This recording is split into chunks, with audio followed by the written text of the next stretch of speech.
বন্ধুরা, নগদ ওটিপি হাত দিয়ে বসাতে পারবেন আপনারা। আজকে আমি আপনাদের একটা অ্যাপস দেখাবো, মুড অ্যাপস।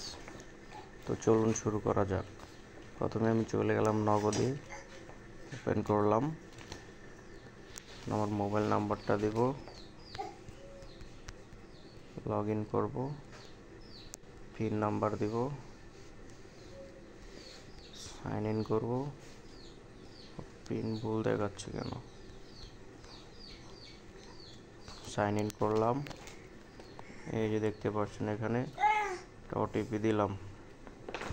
হাতে কিন্তু বসানো যাচ্ছে, কাটতেও পারবেন, বসাতেও পারবেন।